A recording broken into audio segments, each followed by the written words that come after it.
2, 1.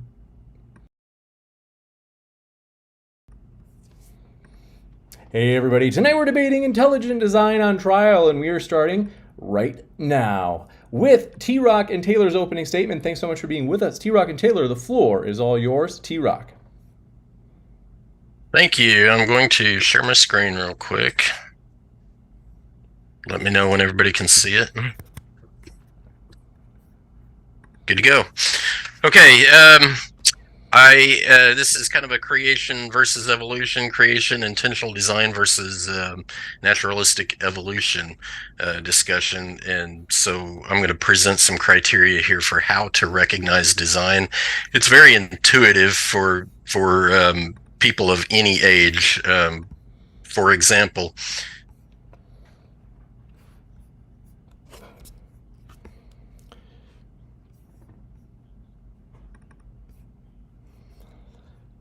thing is designed, and that was intentionally done by somebody intelligent, and at that, human intelligence above and beyond what animals are capable of.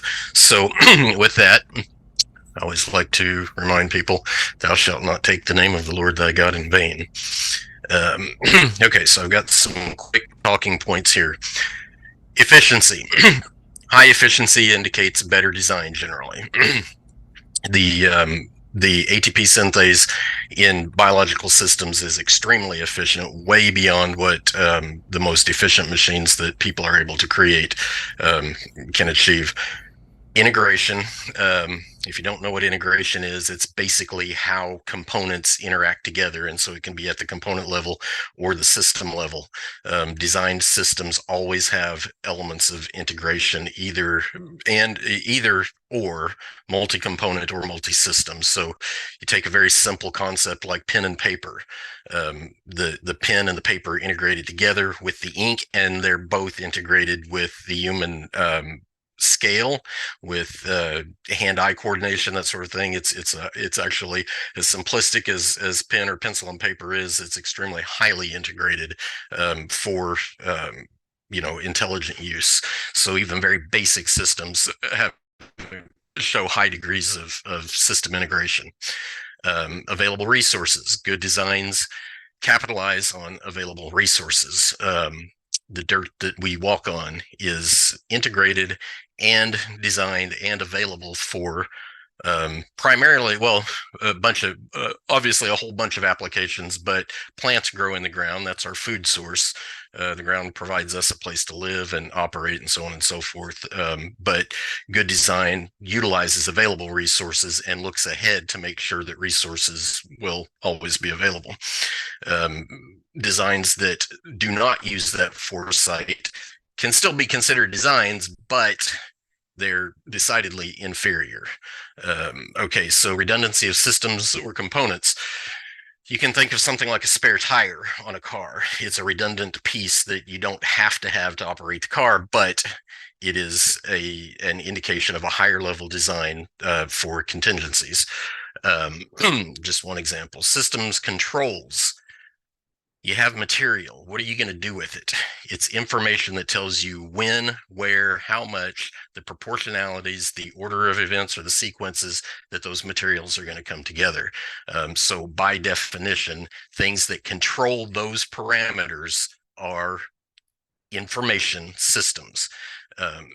Self-maintenance. This is not all designed systems in the human world do this, but the ones that do display a much higher level of design than systems that don't.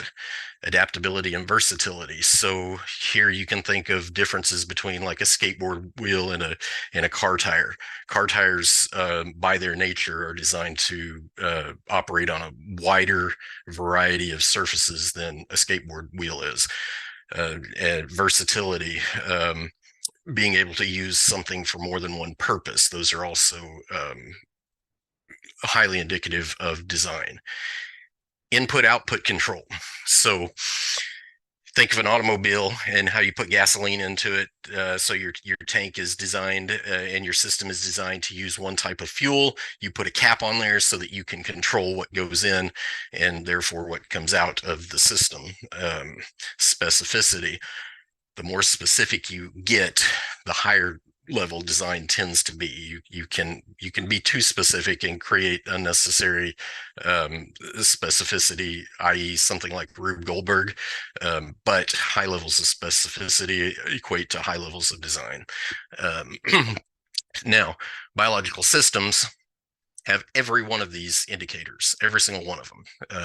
It's pretty much unheard of for people in natural conversation, when they're not being defensive about origins topics, to deny that these all exist in the biological world. Okay, naturalism without intelligent input always yields randomness, no specificity, no control, no foresight for resources, and no efficiency, as in zero, none. There's nothing to measure, because efficiency is basically a parameter of design, and you can measure efficiency in something like ATP synthase, as indicated earlier. So I will stop there so that Tayler can have a turn. Thank you Hey, very much. We'll can you kick it hear over me? to Taylor. Okay. We're ready for you. One moment. Let me share my screen real quick. I need to stop share mine. There we go. Okay. Okay. Let me see one moment. Okay. Let's see. Share screen. Okay. Can y'all see it? Yes. Okay. So yeah, today we're debating whether science suggests abiogenesis or intelligent design. And I believe science suggests that we are intelligently designed. The purpose of science is generally a pursuit of knowledge. And there's many different fields of science: cell biology, physics, chemistry, theology, or philosophy. And actually, most scientists do believe in God. So most scientists are not atheist, contrary to popular belief. And so there's a lot of questions that science hasn't answered yet, such as the creation of the universe, the creation of life, consciousness. And the more we learn, the more we learn, the more we wonder how these things came about.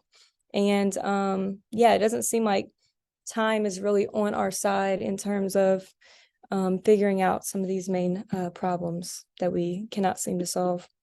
So abiogenesis is life arising from non-living material, and there's currently no working theory that scientists can come together and agree on.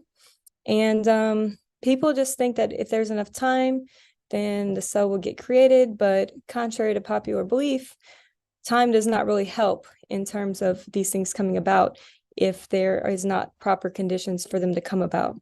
Also, panspermia is another theory where life originated from another planet. But even with that, that just pushes back the question of where did life originally begin in the universe and how.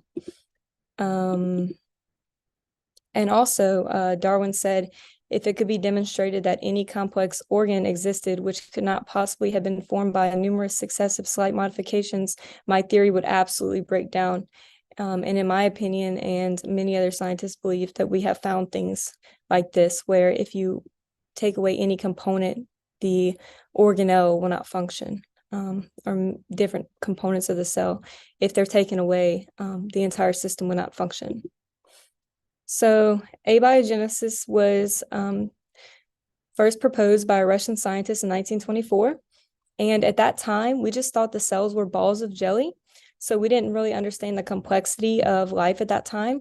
So in 1953, we saw the structure of DNA, just to give you an idea of how early abiogenesis was theorized. It was very young and very early. And so at this time, we did not understand the complexity of the cell. But now that we can see how complex the cell actually is, we are trying to figure out how this got started. Okay, so when and how life begins remains highly uncertain. This was actually a paper I read the other day on evolution that mentioned this. So scientists do acknowledge that when and how life began is highly uncertain. And the theory of origin of life still requires fundamental, perhaps revolutionary developments. Here was another conference of abiogenesis scientists who can still not come to any sort of consensus on how life began. So I love this picture of the flagellum. This is something I actually study. And you can just see the complexity of it and the beauty and the design. And so specified functional complexity is a system with several interacting parts, which if just one part. I hate to interrupt you. I hadn't realized until just now because I was trying to keep up with the live chat. Is we're not actually seeing your slides advance. I'm not sure if you're changing the slide to the next one, but you mentioned the picture of the, I think, flagenta, and The flagellum. Okay. flagellum. Thank you. Let Taylor, me I try to think that share. you must have shared your presenter view, and Can y'all look at it now? now we can Now see it's it. Yes. Yeah, changing. James, Oh, you're going to have to cool. resize it though. You're going to have to Oh. resize the window. You Okay, got it. well, we'll just go from here then. It's okay. So here was is everything okay right now? I'm just resizing, and it's ready right now. Okay. Yeah, just the previous slides, I'm not sure what y'all saw, just going over abiogenesis. And this was the specified functional complexity, which is a system with several interacting parts, which if just one part were removed, the system would not function. So I love this picture of the flagellum. It's actually something I work with. And you can just see the beautiful design in the flagellum and the microtubules. And if one of these parts were missing, then the entire system would not function. This is what Darwin was mentioning, where if we find irreducible complexity, then we'd have to throw out the theory. I'm not saying that that's what we should do, but I'm just saying that I believe we have found irreducible complexity, to say the least. Yeah, so in terms of abiogenesis, like I said, scientists cannot really come to a consensus on how life could have started from non-living materials. We cannot create a living cell in the lab from scratch. And so the RNA first theory is kind of the predominant theory.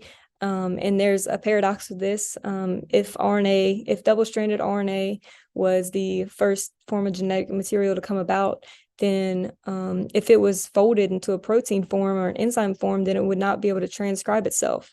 But if it was free, then it wouldn't be in an enzymatic form for replication. So there's a lot of problems here and paradoxes here. And you can see on the side, this is a schematic of the paradox of the RNA first, in which many scientists agree that this is not a proper theory that we should follow.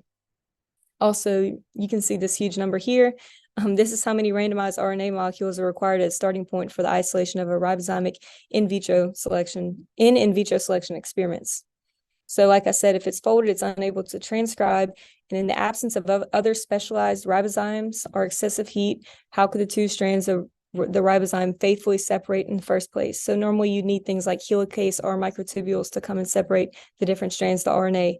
And yep. Okay, so here was a paper I saw earlier, RNA world hypothesis, the worst theory of the early evolution of life, except for all the other ones. So this just gives you a good image of what we're actually dealing with here in terms of origin of life. And here's at the bottom left is a couple of the different problems with the RNA first hypothesis. Also, chirality is a big problem. How could we have only had purely right-handed nucleotides and purely left-handed amino acids is very baffling to scientists. So it seems like the more that we learn, the more we are baffled. And this is another example of how, because we know that if we are putting nucleotides together and forming nucleotides to form things like RNA, then you would have an equal amount of left and right-handed, which would make it not be able to polymerize into DNA, RNA, or a protein. So yeah. You got it. Thank you very much for that opening as well. Wait, I had a couple more, but I can just I can skim through. Sorry. So also, here's a couple of the different problems with abiogenesis. There's many different problems with it. So you can look over those. And start of the universe. The Big Bang is also a big question for scientists about how it happened. The universe could not have come from nothing, and there should have been equal amounts of matter and antimatter, and it should have theoretically collapsed in itself.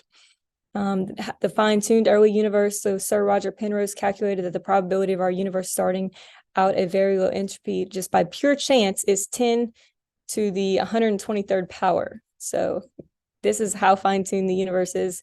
And physicists agree, just like biologists agree, on how did this come about? How did life come about? How did the universe come about? These are questions that are the more we learn, the more we wonder. People mention God of the gaps a lot, so I've came up with this term, the science of the gaps. So people have faith in science that, well, just with enough time, science will be able to fix these problems and we'll understand it. So I call that science of the gaps because it's actually not even moving in that direction. And you're assuming that science is going to be able to solve these problems when we're actually moving in the opposite direction.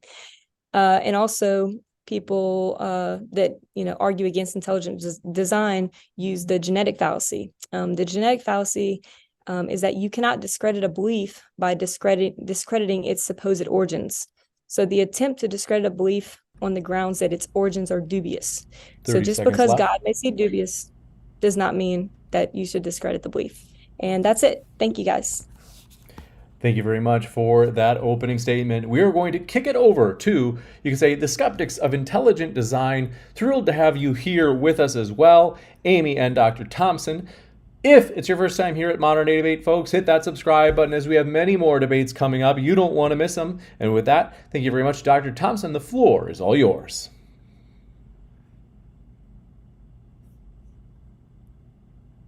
I'm unmuted. Great. So thank you for having me. I'm glad to be back in Modern Day Debates. I also have some slides to share. So let's do that. And let me know when that's ready. It's crystal clear. Awesome.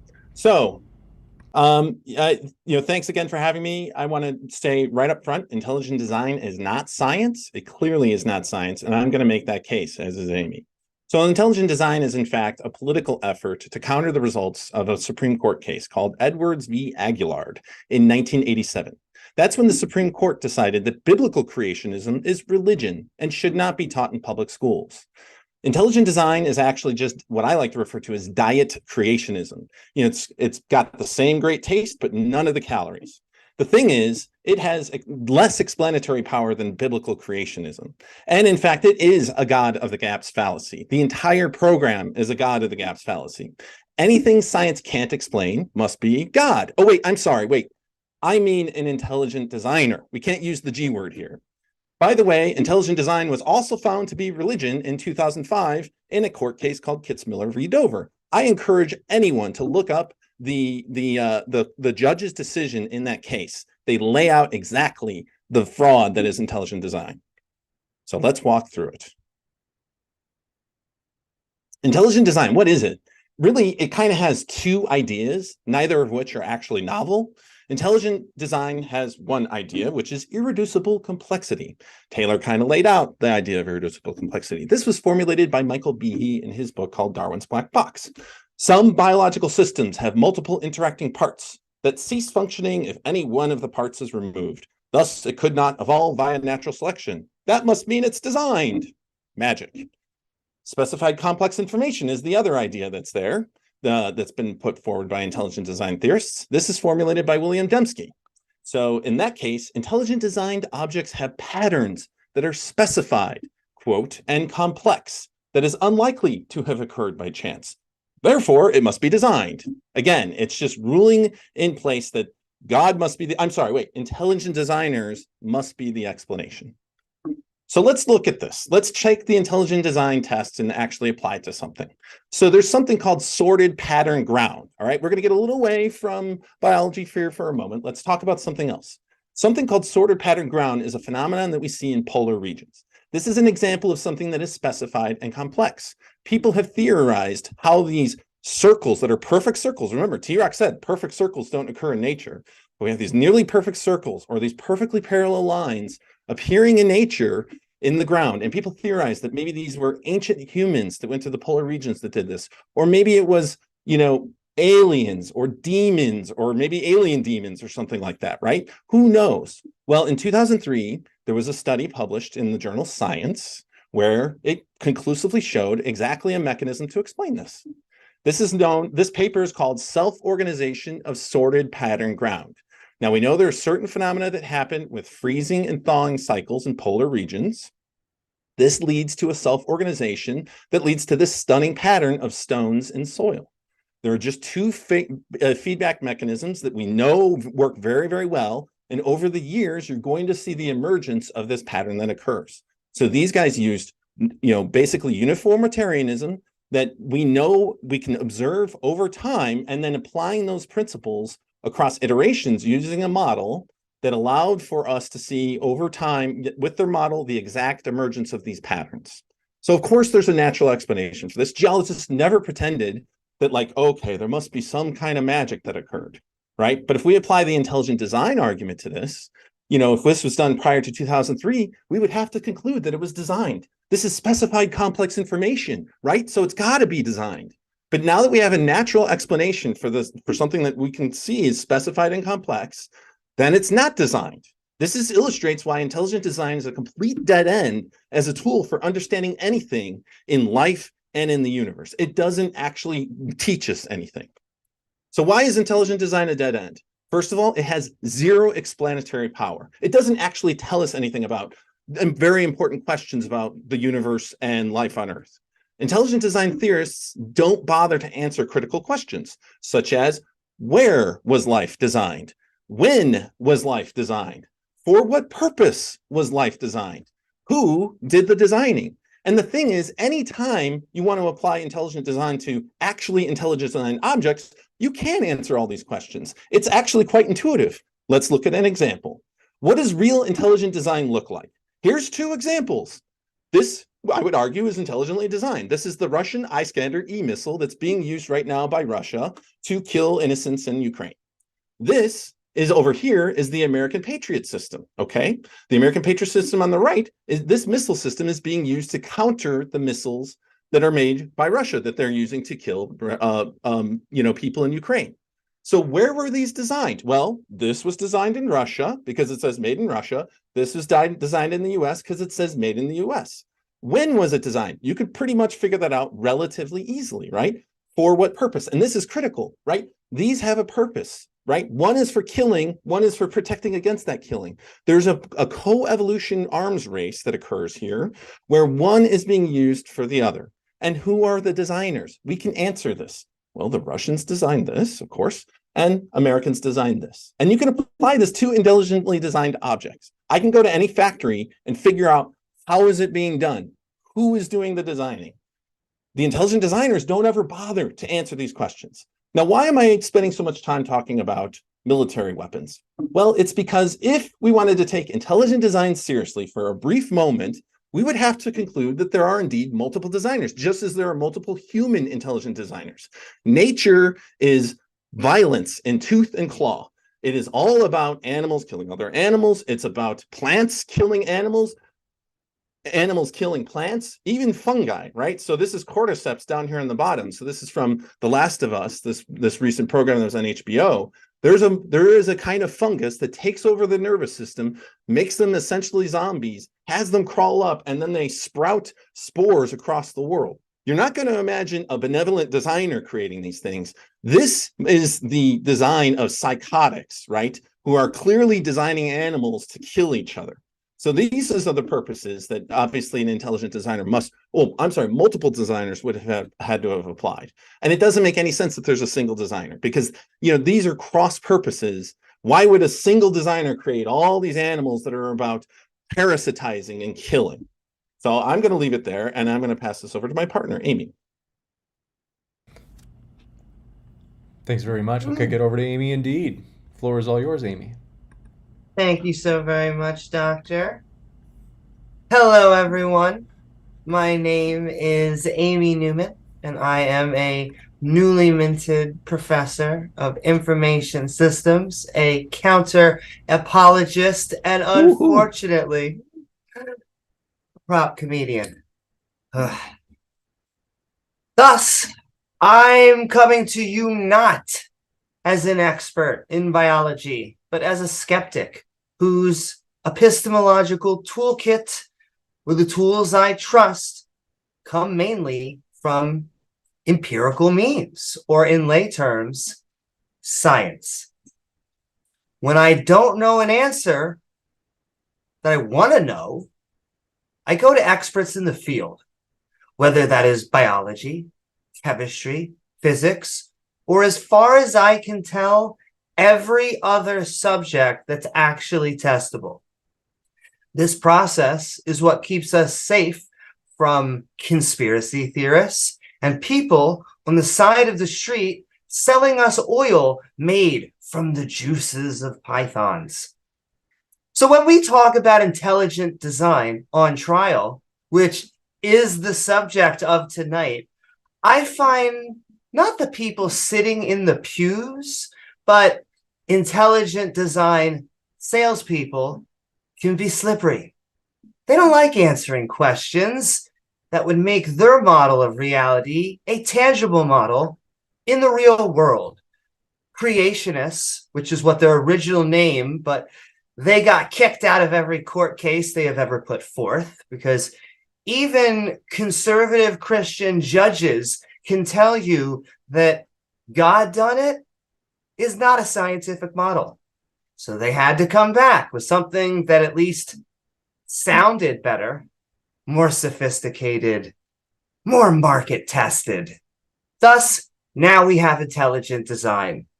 They even made their own books, like the 1989 to 1993 Of Pandas and People, created by the very much not Orwellian Foundation of Thought and Ethics, a Christian organization whose books include chapters with subjects like irreducible complexity, written in from Michael Behe, asserting that biological systems are too complex to have formed on their own.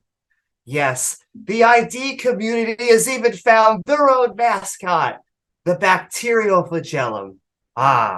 Which, if you don't know what they look like, think of a cellular sperm with a little tail motoring away.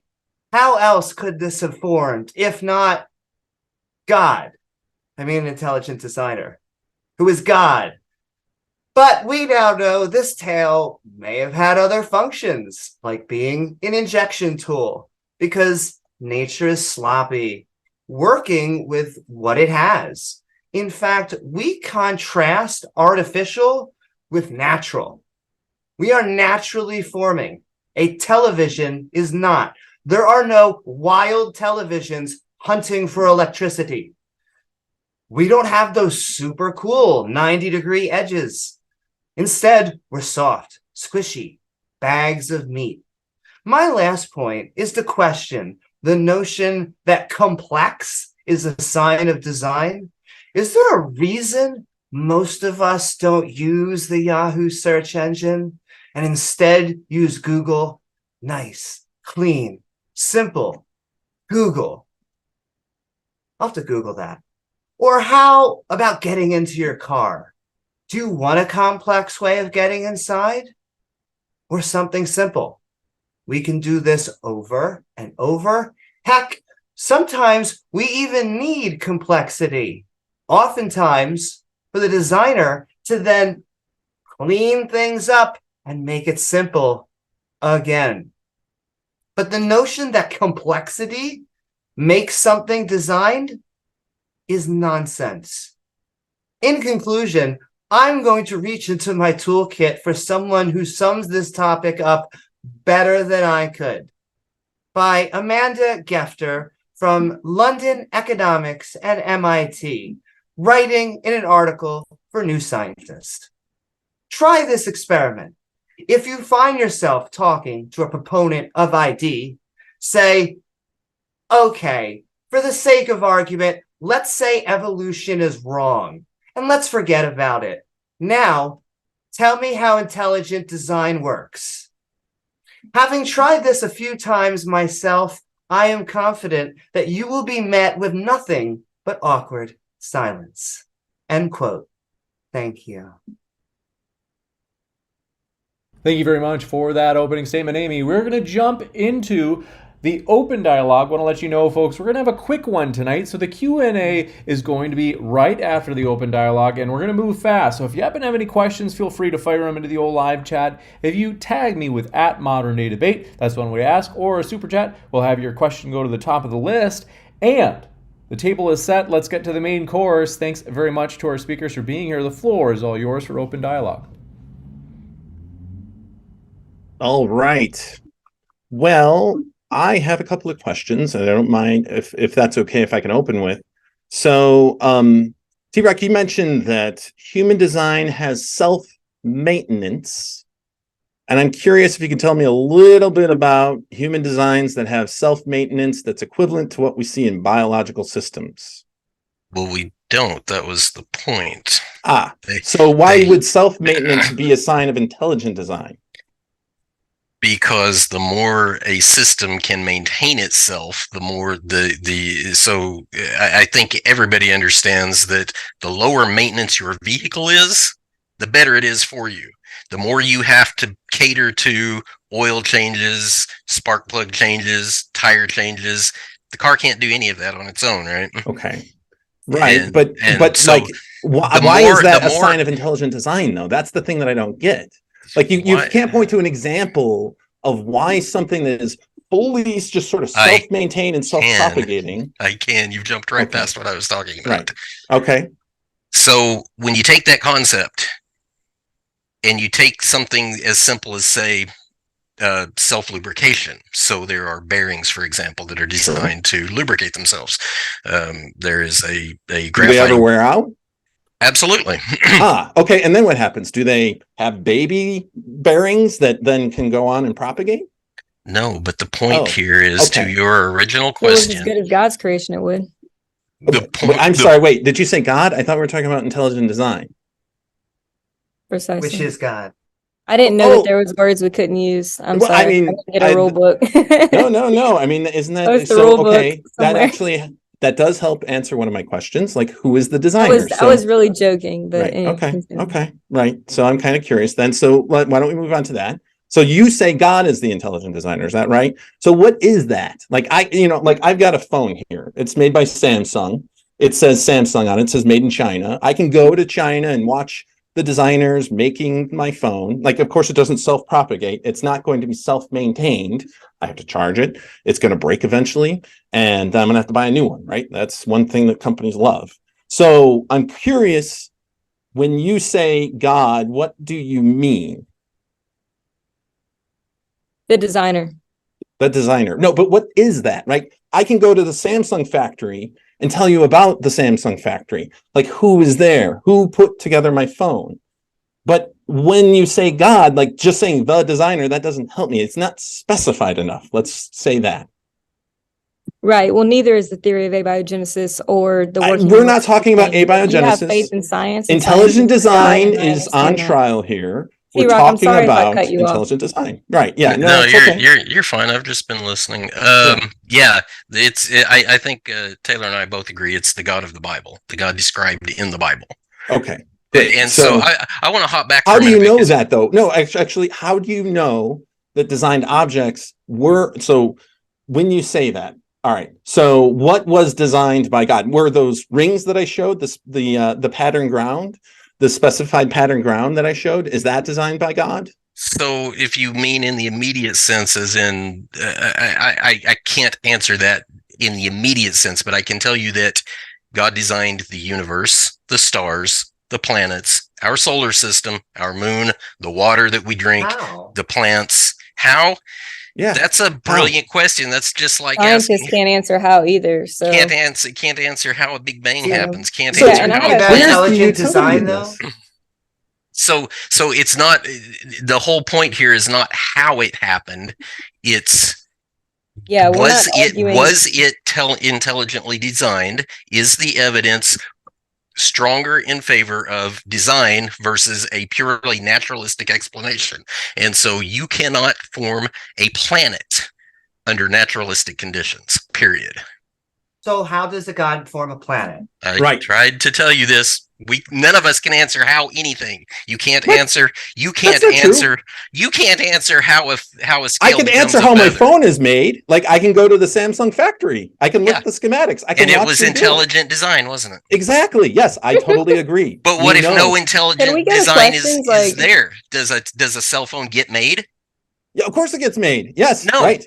In the absence of intelligent design. Okay. In the absence of intelligent design, no, obviously not. Right. Okay. Yes. Thank you. Right. Of course. Yes. And there are processes that we can describe by which it was done. Who did it? When it happened? But you can't do that with your, I guess we're going to calling it the God, design. And neither can y'all. No, I think that we So I actually had a have question, excellent explanations for so I was told that origins, but that's not what we're talking intelligent about design tonight. is We're not- talking about intelligent So you've design. been like kind of overpowering Oh, everybody. okay. Well, I'm You should just, let other people get a chance to I'm trying to speak as keep well. people on topic. The I topic is understand, intelligent sir. design. Okay. Yes, exactly, precisely.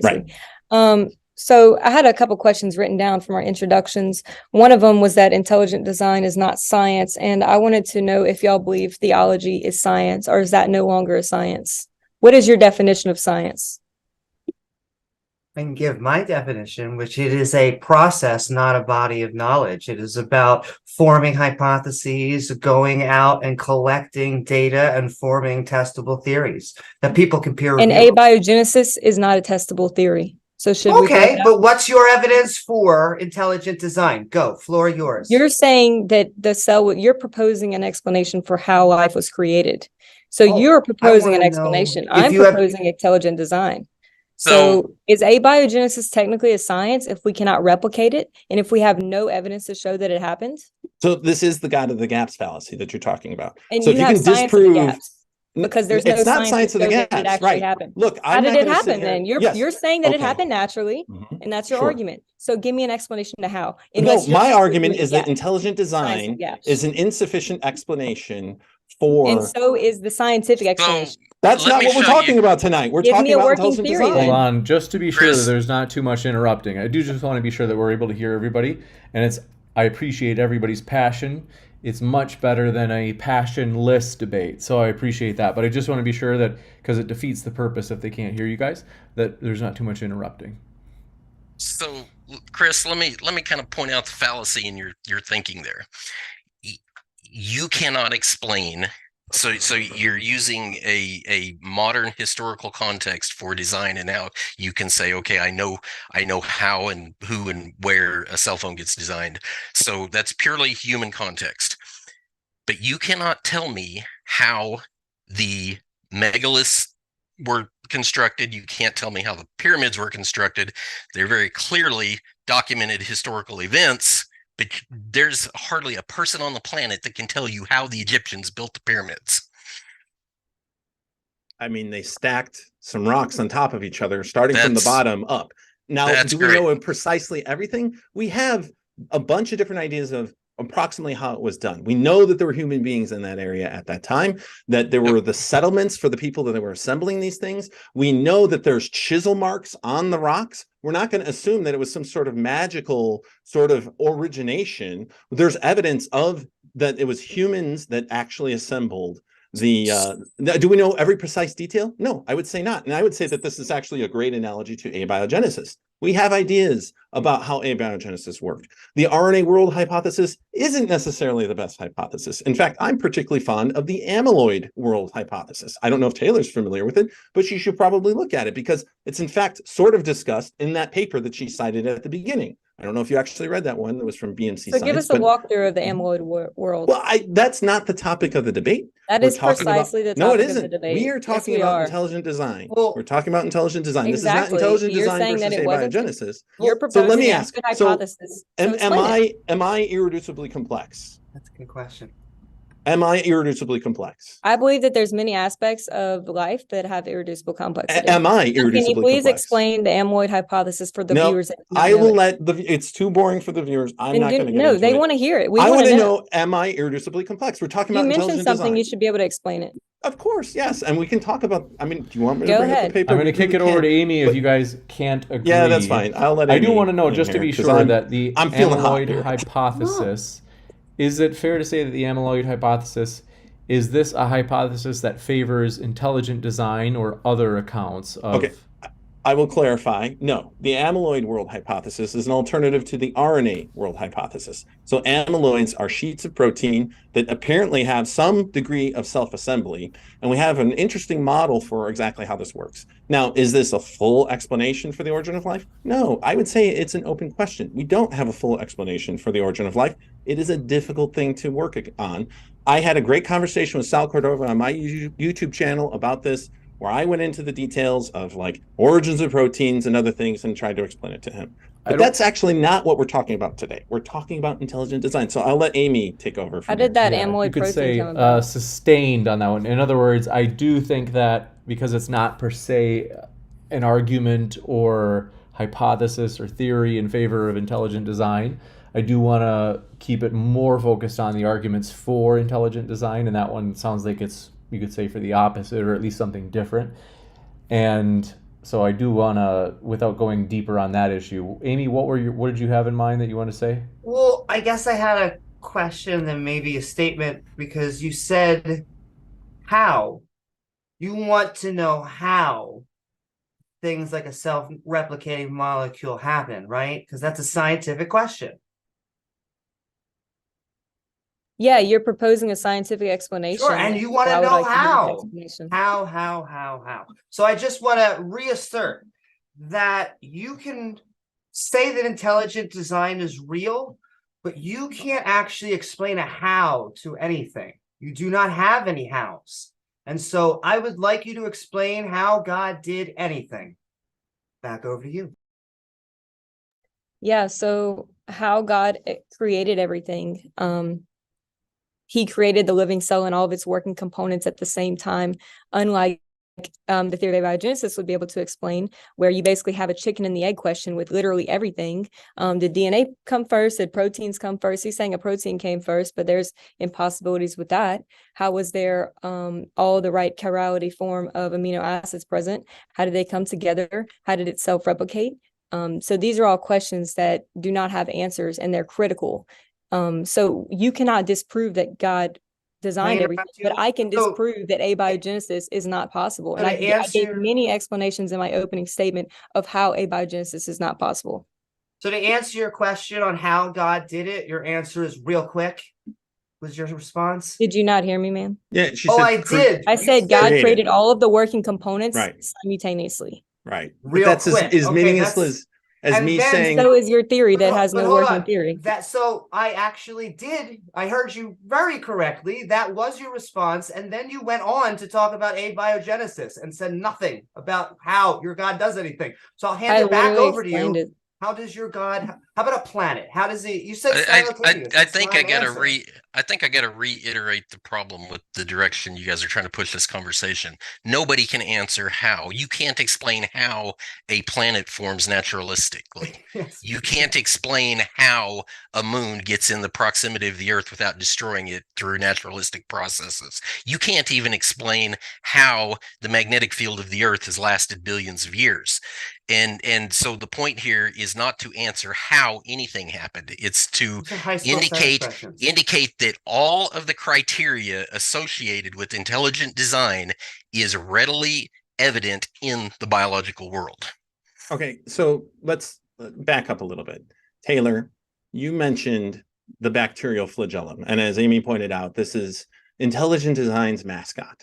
So I assume that you feel that the bacterial flagellum is irreducibly complex, at least. I wouldn't say the flagellum is our mascot. I would say the DNA code's our mascot. It's pretty awesome. But yeah, I believe that there's irreducible complexity in many aspects of But is the bacterial flagellum irreducibly complex? Yeah, along with many other components of the cell. Are you familiar with the type 3 secretory system? Yes, I've read all about it. Okay. So does it have components of the bacterial flagellum? It's essentially type 3 secretory system. Yes, the type 3 secretory system. Okay, can you elaborate on what components you're looking for in that? So the type 3 secretory system has essentially just some parts of the bacterial flagellum, and it's used for some protists to inject content into cells that it's trying to infect or to take over control of. And it has basically some of the parts of the bacterial flagellum, but not all of the parts. So you could say that it's a simplified bacterial flagellum that's missing some of the parts. In fact, it's missing quite a few of the parts. So how is it irreducibly complex if a simpler version of the bacterial flagellum that is missing some of the parts actually has a function? Can you explain that to me? Yes, because so in the process of the flagellum evolving, it would not have had the critical components in order for it to function. But the type 3 secretory components are just, extra and nuanced. They're not critical to the infrastructure of the flagellum. No, they're not extra. These are parts of the bacterial flagellum. It's not all of the bacterial flagellum. It's just some of the parts of the bacterial flagellum. If the bacterial flagellum was in truly like irreducibly complex, meaning if you take any one part away, it should cease to have any kind of function whatsoever. The type 3 secretory system clearly shows that there's common origin to these things, that one was taken from the other, and that like some of the components can be lost. Like you don't need all the parts of the bacterial flagellum in order for it to have some kind of function. And so therefore it actually can have were missing? What components were missing that look, I'm a neuroscientist. I don't work in this stuff, so I'm not going to be able to listen to you. You're asking me specifics, but every time I ask you specifics, such as the amyloid protein hypothesis, yes, and I will send you. Go ahead and explain it here. Then we're going to test your knowledge. I'm not going to explain it here. That's not what we're talking about. We're talking about intelligent design. Chris, let's go over to TRock. That's ridiculous. I will be perfectly honest with you. I am familiar with the irreducibly complex argument, but I'm not like super steeped in it. But it does honestly sound like you're completely misrepresenting what it is. Explain what I'm misrepresenting. Okay, so in my slides, one of the things that I was talking about is redundancy of systems. And this actually came up in a debate I had very, very recently. I was talking about how every living creature on the planet has a role that participates in this grand recycling scheme. So something was said about trilobites going extinct, and the balance of nature didn't fall apart because trilobites went extinct. But this is exactly the point. There is so much redundancy in nature to prevent easy extinction. So irreducibly complex things can be, if an animal can go extinct, or your spare tire can fall out of your car and no longer be there, the car still functions.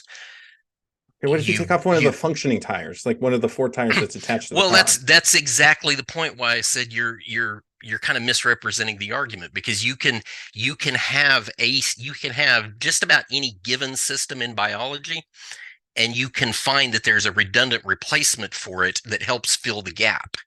And so in the and that's an element of design. That is specifically an element of design. Redundancy is there as a fail-safe. We do it in systems. My car has been in a shop enough times to know it's not particularly redundant. More importantly, we should talk about the origins of life as well, instead of just nuances of different components of life like the flagellum. So that's why I was talking about the amyloid world hypothesis and the critical things that it lacks in the ability to explain the origin of life. So I would like to go back to talking about intelligent design, right? So am I an intelligently designed organism?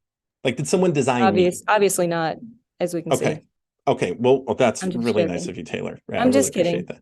Quite all right. It's nice joshing. Short answer, yes. Yes. Okay, great. Absolutely. I get some sort of straightforward answer. So does that mean I'm irreducibly complex?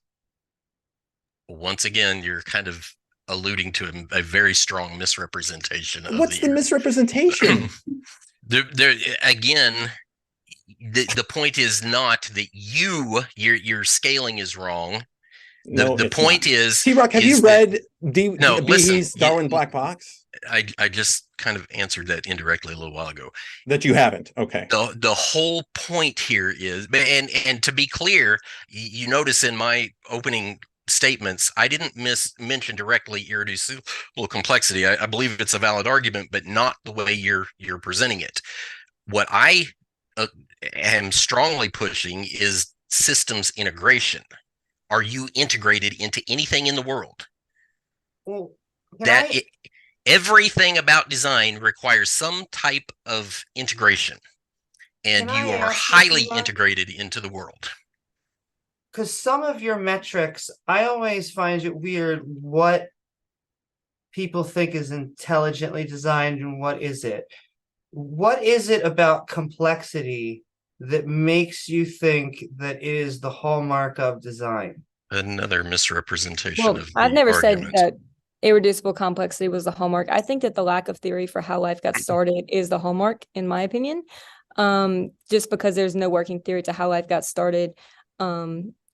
Something okay, so the cell, like, for example, like the chicken and the egg problem with the DNA, the protein. So he mentioned the amyloid world hypothesis, and that basically this protein had enzymatic functions and was able to replicate itself. But we know that there would need to be other proteins there and a genetic code present along with the cell membrane and a form of energy metabolism. So all of these systems components would have needed to be there simultaneously. And that's how I answered Amy's question on how God created it, even though that was trying to bait me. But anyway, what about I can answer these complexity? questions. But what about complexity to you says this makes it designed? It's The irreducible. impossibility It's for not. it to come about naturally is what makes me say that It's this is most likely intelligently designed. Okay. sorry. It's not complexity. You keep misrepresenting the argument again. It's not complexity. That's not what's at issue here. TRock, no, I'm sorry. I can't help it that you're ignorant of the intelligent design argument. But the major players that are the intelligent design theorists, if you're talking about Stephen Darwin Miller, came up with the irreducible hold on, please complexity interrupt statement. me. No, he did not. So we're talking about Yes, he Stephen did. Miller, we're talking about William Dembski, we're talking about Michael Behe. All of them, they even have it in the words of the things that they made up: specified complex information, irreducible complexity. That is the Okay, crux of the argument. Two really important points that you're completely off based on. Number one, you're not debating Michael Behe. Number Okay, two, but I thought we were talking about intelligent design. Specified complexity is a very different thing than complexity. So complexity is not connected to design at all. In and of itself, that's not even the argument. That's not what I was arguing. I was not saying because of irreducible complexity we are designed. I was saying from a lack of theory for abiogenesis and the start of the universe as well. From a lack of working Tayler, theories so, of these okay. models, that's what I'm Tayler, arguing. wait, tell me a little bit about what you believe. Is the Earth 4.5 billion years old? I believe that the universe and life was intelligently designed. Okay, that doesn't answer my question. When did the design occur? Let's talk about that. I haven't researched things like, how old When? the Earth is. That's not even what I'm arguing. Are you curious about it at all? I mean, like, I can tell you when my phone was made. Intelligently designed. Okay, yes, but when? And the more we learn about these systems, the more we realize that these could not have came about on accident. And Great. TRock, do you have any answer to when, like, oh yeah, design? you know I do. Go ahead, you could say it. You could say it, man. Don't be shy. No, I'm not. 6,000 years plus there minus we a are. couple hundred years. Right. And how do we know that? We know that by the absolute best scientific method possible, which is eyewitness accounts. Can I just point Taylor, out? Now you're just trying to discredit him, and that. I just want to point out, if you think the world is 6,000 years old, you are off by 99%. Yes. Like that is more than that. Somebody's off by a huge percent. Yeah. Sure. It's the difference between the distance between New York and LA and thinking that LA and New York are actually around 26 feet away from each other. That's the difference. So now you're trying to argue things that don't even pertain to intelligence. No, it's critical, Taylor. I'm sorry. It absolutely is critical. So you need to have some idea of when this actually happened. To the conversation. It's not irrelevant. It's not at all. Okay, well, like when things were designed, that's insane. That is completely insane to me. I'm sorry. But you have no curiosity about when this actually happened? Zero? Sir, we're talking about how it came about. Okay, so let's talk about it. What was designed at the beginning? Was it just like a single cell? Is that what you think?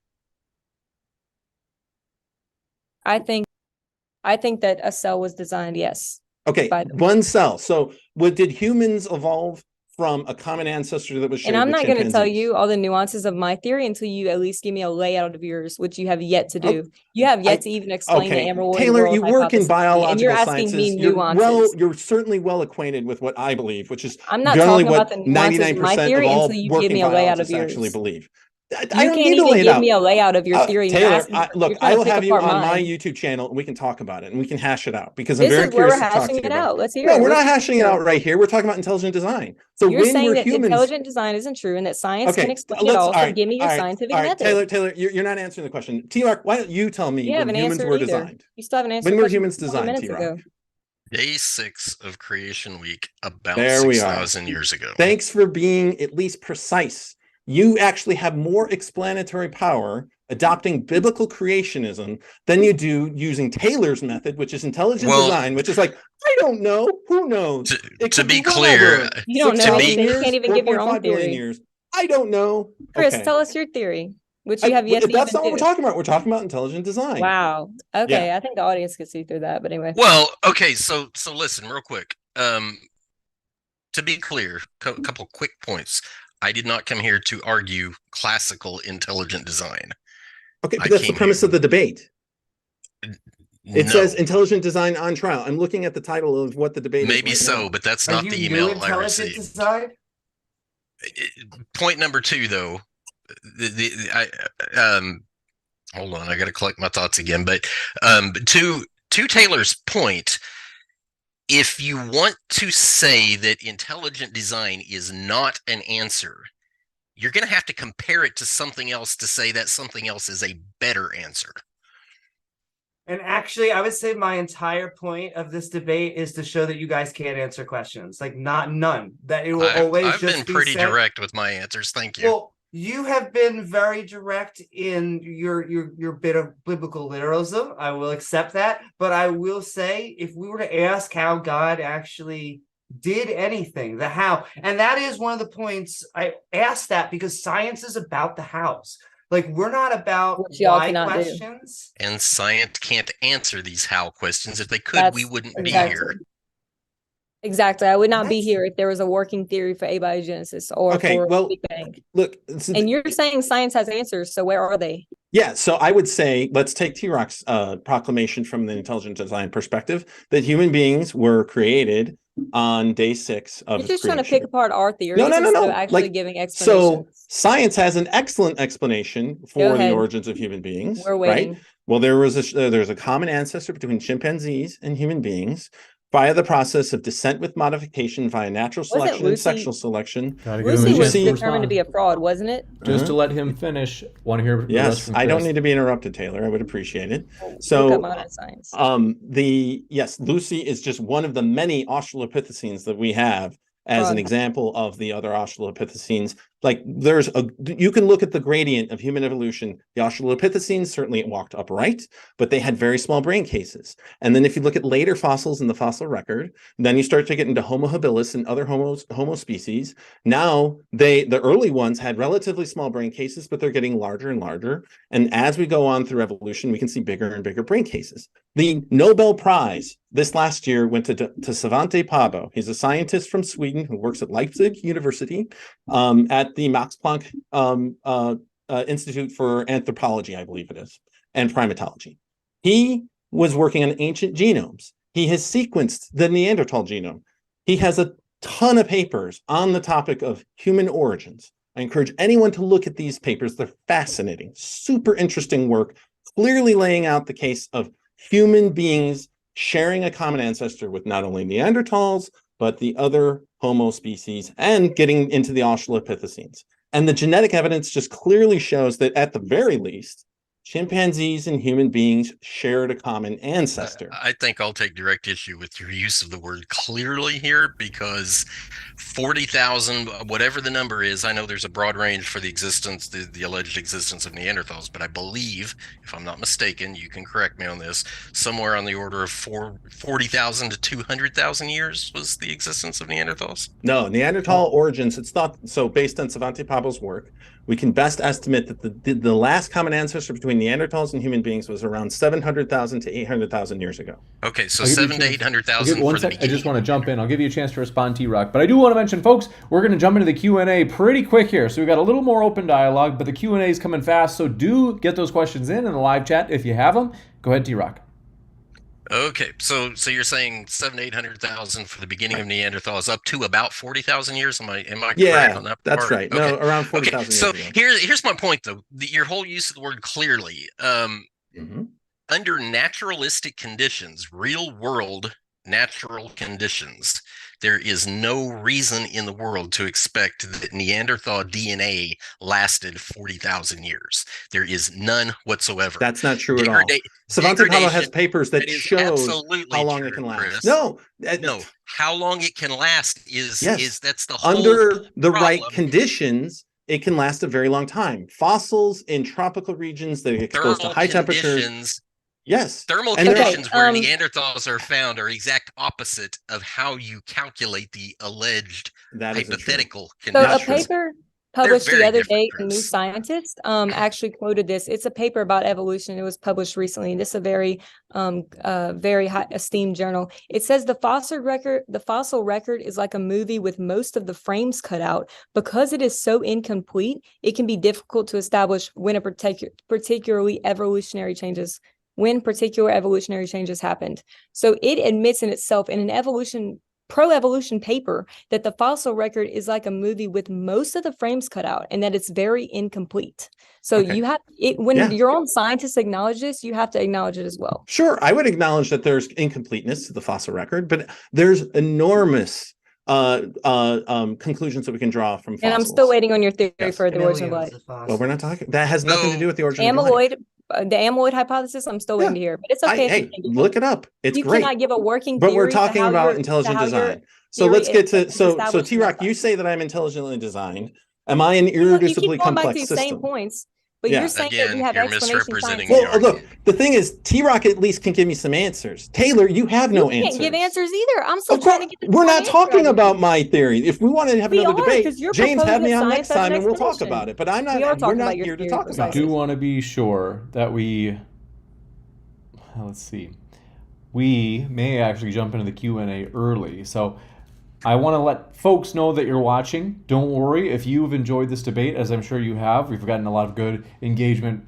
We may actually do a part 2 of this in the future. We had a late start tonight, and so I promised the speakers that we are going to get them out of here within about 15 minutes of right now. And so do want to say if you have those questions, let me know as we're going to speed through the Q&A so we can get everybody out of here on time. And any final thoughts? Drawing the threads together, we have one question that's already come in.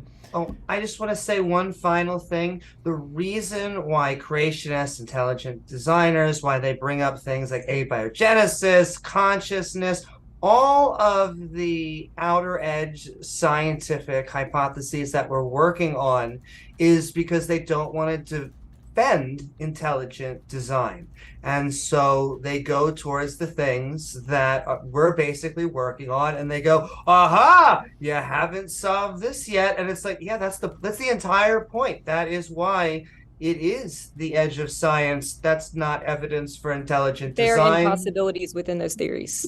And I have not heard any good evidence for intelligent design. The night is still young, though. Well, 15 more minutes. Young. Okay, so again, let's kind of cap that real quick, because this idea of I haven't heard evidence is like, it's so subjective. How do you want to define evidence? But forget all that for just a minute, because again, going back to how we actually recognize intelligent design, and Chris brought up a couple photos of tanks that are obviously designed, but those systems have the exact types of parameters that I listed as indicative of intelligent design. So per my very beginning, my opening, tell me which one of those: efficiency, integration, resources, redundancy, system control, self-maintenance, adaptability, input, specificity, tell me which one of those does not apply to both building tanks and biological systems. Tell me which one. Self-maintenance? Like, we could start there. We already talked about this. But show me how a tank is fully self-maintained. You kind of railroaded the conversation before we actually developed it. Okay, well then explain to me how a tank is self-maintained.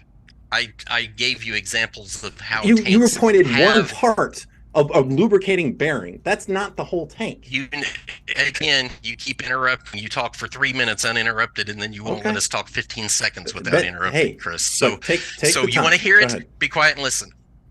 It goes like this. We have minor instances of self-maintenance, like self-lubrication. It was the one that I brought up.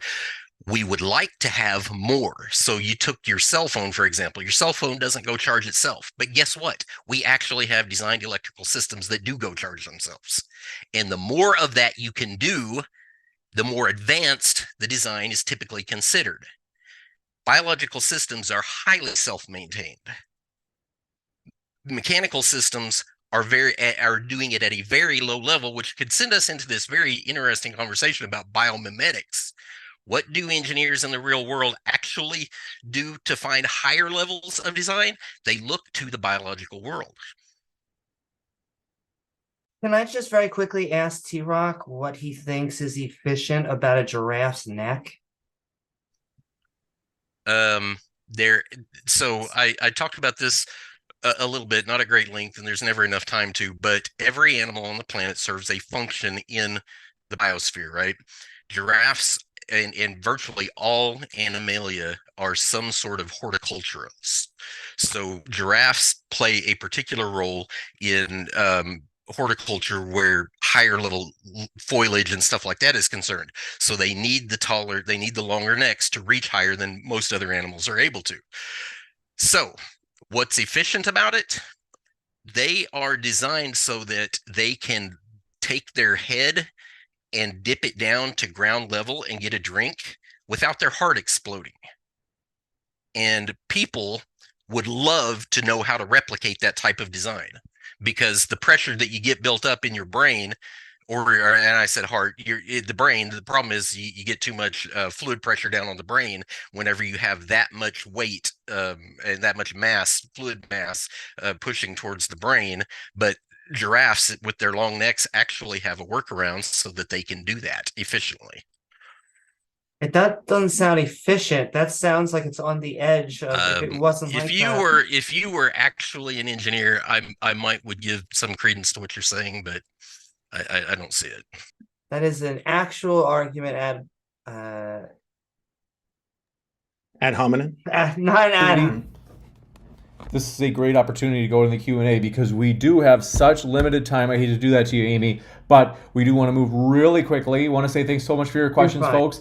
If you enjoyed tonight, folks, I've got to tell you, I'm going to try my darndest to get a part 2 of this one, because this one's especially short as we had a delayed start tonight. This one coming in first from Bubblegum Gun says, Chris and Amy, why are you scared to debate me on Modern Day Debate? Don't worry, he says that to everybody, but I'll give you a chance to answer. Can I answer? So, Bubblegum Gun, listen, man, you don't have to debate us. You can argue with the creationists. You can argue with TRock. TRock believes that dogs and wolves actually share a common ancestor.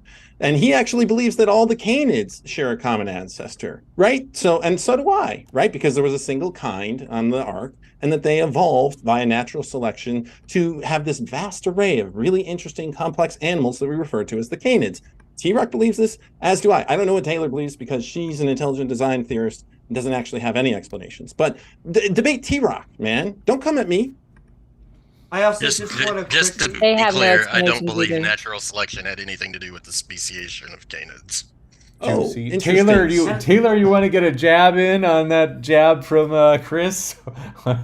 I'll give you a chance to respond. I don't have any explanations. I'm still waiting on yours, sir. So whenever you think of how it could have happened naturally by your theory, just let us know. Great. So let me then get the final say, right? Because the question was for us. Tayler, come in my stream. Let's talk about canid evolution. I would love to talk with you about canid evolution and hear your inputs on it. You have the working knowledge for this as a biological scientist. Let's work on it. We'll come in and we'll talk about it. I've got to move to the next one. This one coming. Well, Amy, if you can give me in one sentence, why are you so afraid, in the words of Bubblegum Gun, to debate him? I will debate him at any time. I'll debate anyone, anywhere, and wherever it's safe. I will debate you. Juicy, to say the least. Can I also just add argument from authority? Super pithy, just because I have to get through a lot of questions in 8 minutes. I'm sorry. It was an argument from authority fallacy, because when you are speaking to an actual authority and you are appealing to them, that is fine. But just saying you're not an engineer. I have taught robotics class for years. I have at least an information systems and a robotics background. That is not, however, why a giraffe's neck is not inefficient. It was cobbled together. That was a little bit longer. I'm sorry, James. So back over to you. This one. Coming in from Super Adams Vid says, if I was to mirror any single cell atomically and hit play, would it be alive? Where would design begin and chemistry stop? Can't allow any more rebuttals, by the way. So you've got to give a quick, pithy answer, and I got to move to the next one. If you were to mirror a living cell, I'm sorry, you can go ahead, TRock. No, I was just wanting clarification for who it was for. That was for you, TRock. Sorry, can you repeat the question? They said, if a cell was mirrored, would it be alive? any single cell atomically and hit play, would it be alive? Where would design begin and chemistry stop? Well, that's a really interesting question.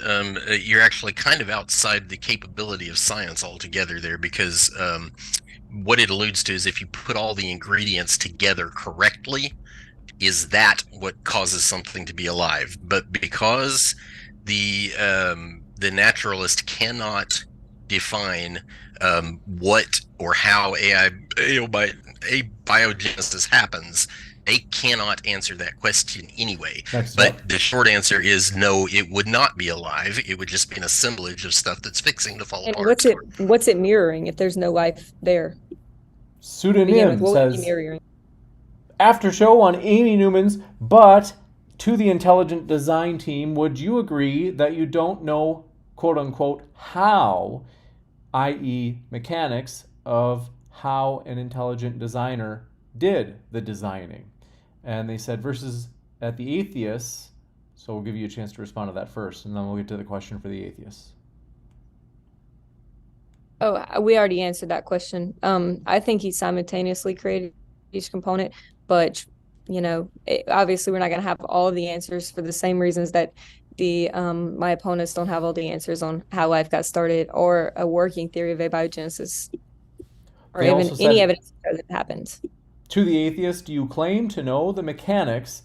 Why does science say I don't know? Amy, do you want to take that? I can take it if you don't want to. Sure. So science doesn't necessarily say I don't know. It is investigating the question of life's origins diligently and thoroughly. It's a difficult issue to address because you're talking about billions of years of evolution at the molecular level that does not fossilize, and we can only piece it together by looking at the genomes of animals living today.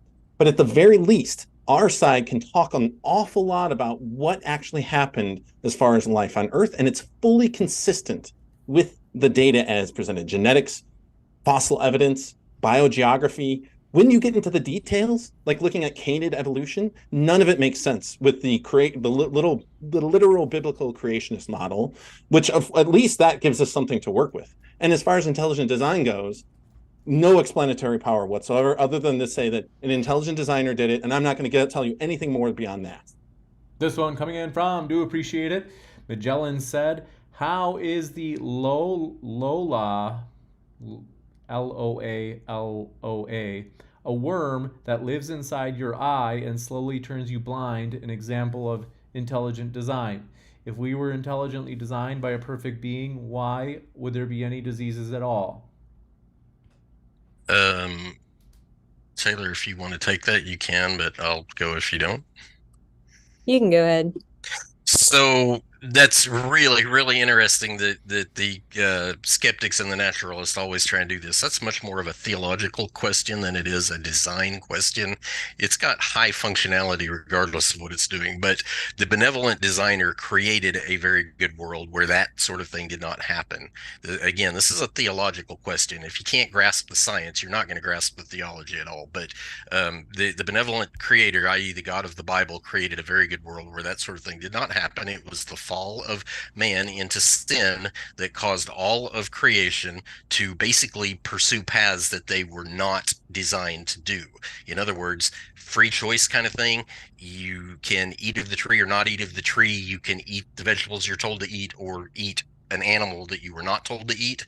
So the world is in decline right now because of that, and disease and carnivory and all of that is a direct consequence of not following the intended design. You gotta move fast. This one coming in from, do appreciate your question. ASEAN Talks says, if there are possible natural explanations for an event, then there is no reason to presume intelligent design. Intelligent design is an unfalsifiable claim with no evidence. Well, if there were the contrary, then I agree. If there was explanations, but we have yet to receive them, and there's no working theory, as I mentioned before. Now, if you could propose a working theory, then I'll say, look, you won. But I have yet to receive that. This one, and that's why we're here today. For me, that question / comment was from the questioner in the audience was a big fat logical fallacy, because intelligent design can do what randomness can do, but randomness cannot do what intelligent design can do.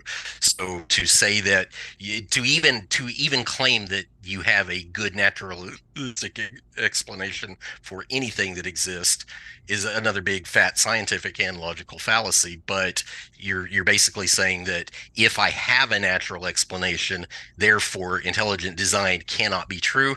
That's just a big fat logical fallacy. And I'll go on to say that when people like Chris has done this multiple times now, when you say a designer would or would not do this or would not do that, you can't tell what another human individual would or would not, or how or should not design anything.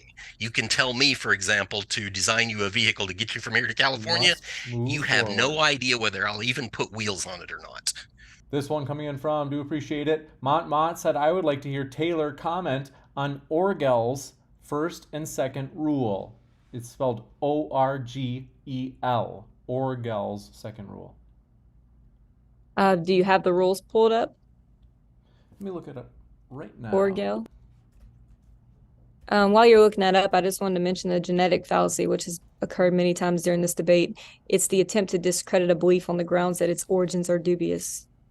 So Orgel's first rule is, whenever a spontaneous process is too slow or too inefficient, a protein will evolve to speed it up or make it more efficient. That's in an already living cell. That's an already living cell. We're not talking about from dirt and from non-living materials. That's an already living cell, so it makes sense because we have a wonderful designer. The second one is this really what it is? That evolution is cleverer than you are. Yes. Okay. That's what gotcha. It is. Yeah. You got it. Well, then why can't we even give a working model for it? Oh, we have working models. We can talk about evolution. Well, you have yet to give it, so. We're not talking about evolution tonight. I'm sorry. Yeah, we're talking about intelligent design. Precisely what we're talking about, intelligent design. Anyway. Right. Of course. This one coming in from, do appreciate your question.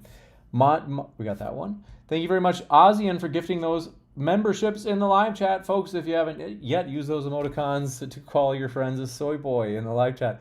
Average Gamer Moves says, if there is an intelligent designer, why would they create the babirusas, in parentheses, swine in Indonesia, upper tusks to keep growing to the point of penetrating their own skull, causing death? Isn't that evidence of bad design?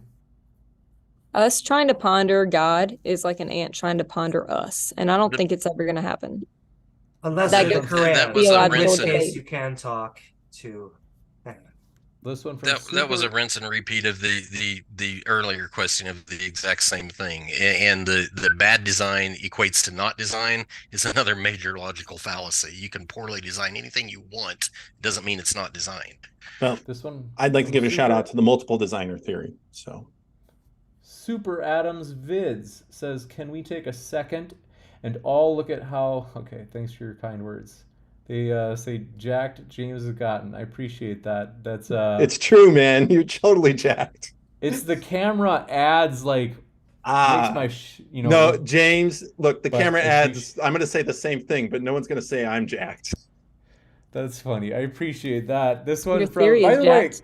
can I give a I'm just- huge credit? I want to let you know, folks, for the thumbnail. I know that Chris looks insane, but I've got it, which by the way, I appreciate you being such a good team player, Chris, because a lot of times I ask people, can you give me an insane look, or, and I appreciate You were very worried willing to about do that. I'm this esteemed professor at Virginia Tech, and you're like, can you can I ask this guy to give me a crazy look? And I sent you 5 pictures, and you're like, man, this guy, I swear. Yeah, I was happy to do it. Whatever. Like, They were I can't- Selection of crazy. if I can't make fun of myself, like, then I'm just going to be taking I it way think too you look seriously. intelligently designed. but That's lovely. I maybe you appreciate don't. that. Thank you. It's very kind. And this one from, let's see, Coffee Mom says, if science is insufficient to prove creation, why is the scientific definition of evidence so impossible for creation, intelligent design? Why is this scientific evidence what? They say, why is the scientific definition of evidence so impossible for intelligent design? Why is the scientific definition of evidence so impossible for intelligent design? Yeah, they Why say is if the science is definition so insufficient to impossible? prove creation. Yeah, I don't Yeah, think it is. I think that science is a pursuit of knowledge. And like I mentioned earlier, theology is a type of science. And we're just looking for the most logical explanation. And yeah, if there's, I don't think it's that the lack of theory, I don't think it's the lack of scientific theory that makes mine true, but I think it's the impossibilities within their own theory that make the intelligent design theory more correct. Because there are impossibilities in abiogenesis that I mentioned in my presentation, in my opening presentation, that nobody here has addressed. This So one coming that- in. I was I'll just give you going a real grade. quick that claim about the definition of evidence, another huge logical fallacy. Definitions of words are subjective by definition. We decide what we want words to mean because a group of people got together and created a definition to exclude a creation approach to science does not mean evidence is impossible for science. It means your definition has excluded it. My definition has not. This one coming in And from, there's no evidence for my we cannot opponent's take theory any either. more questions, folks. I wish we could, but we're gonna finish reading these last few, and we're gonna let these guys out of here. This last several, we have one. Thank you very much, Medical Mastery says Monkey Man theory lost tonight. Monkey Man theory, is that like a new way of making fun of evolution? Is that what you? Apparently, I guess that's is it- directed to us. Cool. Okay, Yeah, I call haven't me a heard monkey that man. one. That's Okay, fine. I'm That's actually new an to- ape, but you That's- know, Aw. I'll hang with my monkey brethren.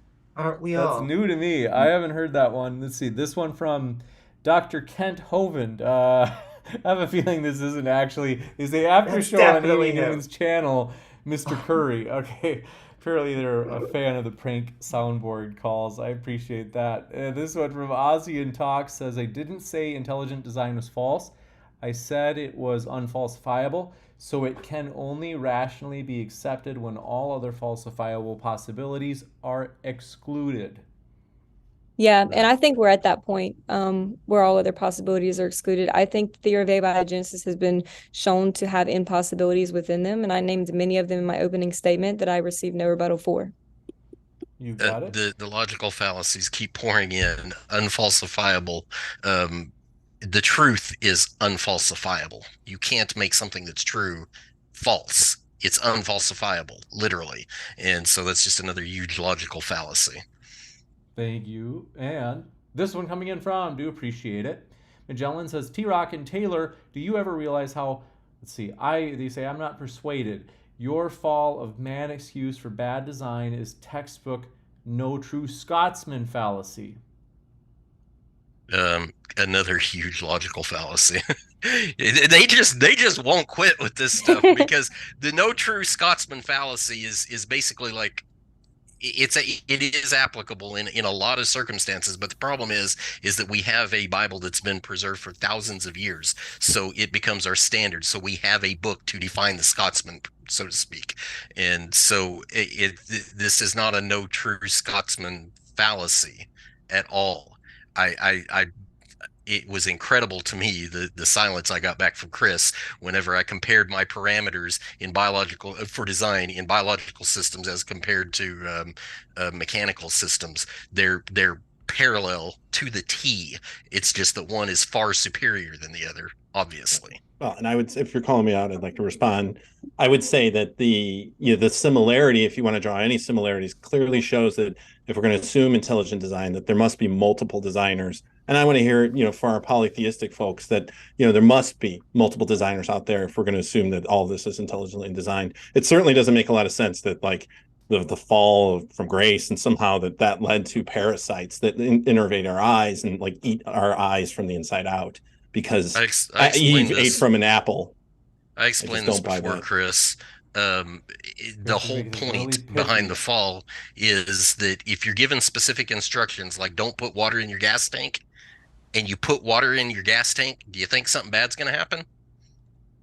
Penn says, and Red Piro 1 says, if we are created after God's image, does that mean that God cannot use the restroom when he has Swollen prostate. I don't know. Is swollen prostate that makes it hard to go to the bathroom? Yes. As you get older. I'm not speaking from experience. Okay. This Yes, that's why old men. Sounded. I know it did. For a second, it sounded like that, but no, I don't know that from experience. But yes, that's indeed what happens. Prostate can get swollen in older men, and therefore they can't pee, which is why they got to get up multiple times in the night and take a leak. That's what he's talking about. And why is that intelligently designed? And if it is, does that mean God is designed in the same way? Because if we're creating God's image. Interesting that, sorry, Red Puro, if you're going through that. And this one coming in, Cool Lambo says, TRock, will you marry me? Wow, TRock, you got a fan out there. No. Okay, wow, what an ice cold rejection. This one, I think this is our last one for the night. Thank you very much for your question. Thunderstorm says, was wondering opinions on Nikola Tesla vortex math called the fingerprint of God. What are your guys' thoughts? Nikola Tesla was a lot like Newton. He was a genius. He had a lot of really cool ideas. He also had a few out there ideas. Cool guy, though. Anybody else? Cool. I think that's it. Let me just double check. I want to say thank you, folks. Our guests are the lifeblood of the channel. So we do want to say we hope you guys we do appreciate their liveliness. And that's what makes it for a fun debate. And, we're all friends at the end of the day. We disagree lively and, we press each other and we poke each other. And then we're kind of like, hey, no problem. Like, I hope you have a great rest of your day. And, we're always there for each other in the hard times. So we appreciate you guys. Thanks so much. It's been a true pleasure. Tayler, TRock, Dr. Thompson, and Amy, thanks for being with us tonight. Chris, I want to take you up on that offer. I'd love to come on your show and talk with you. That would be great. Yeah. And, I do have a YouTube channel. I just plug it real quick. I talk about neuroscience. I talk about evolution. If anyone wants to, I'm close to 2K subscribers. Apparently that doesn't matter, but I do want to get over that 2K mark. So if people want to subscribe, that'd be awesome. And I'll take you up on that for sure. Chris, do you care to have me on your deal? I would have you on too. Sure. We could talk more. One-on-one without, a bunch of. Yeah, definitely. I'll have you on. I'll reach out. Okay. And there's an after show at my channel if you'd like, and also sending love to the MDD Discord as well. You should all check out. Thank you. Appreciate that. And I'm adding guest links. It's been a crazy day, so I still have to add guest links to the description box. I'm doing that right now, so give me 2 seconds as I add those. So I do want to say, folks, don't worry. Only about less than 1% of our viewers of this debate see this debate while it's live. So folks do want to say refresh the page, as I do want you to see our guest links, and that includes if you're watching later on, maybe you're watching in the video on demand, and want to say thanks so much for being with us. To our speakers and our audience, thanks so much for your questions. Keep sifting out the reasonable from the unreasonable, and we will see you next time, folks. Thank you.